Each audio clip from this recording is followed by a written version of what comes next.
this is a great opportunity for people in procurement. We've got now global marketplaces. You've got the online arena, which has been growing exponentially. And the power is now changed into the hands of consumers across the world. I mean, this is an unparalleled period.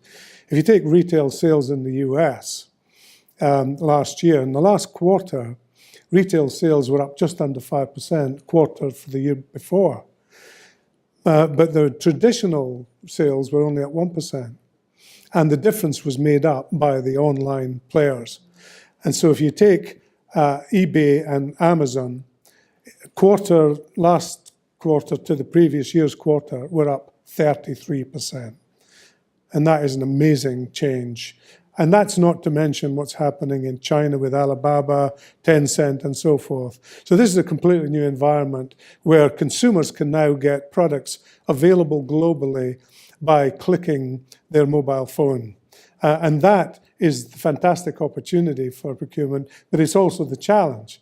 Because now, whereas before it was face-to-face, now it's remote and real and on time. Now, what I'm encouraging people in procurement to do is to understand that the suppliers really matter and that actually looking after the long-term interests is much more important than the short-term interests. And so in that respect, there's been a lot of short-termism in purchasing, where people have driven down through purchase cost estimating prices to the point where people can't invest, they can't innovate, and therefore have no future. And it's been hampered by some organizations not paying their bills on time, particularly small business customers. And of course, companies go bust because they run out of cash.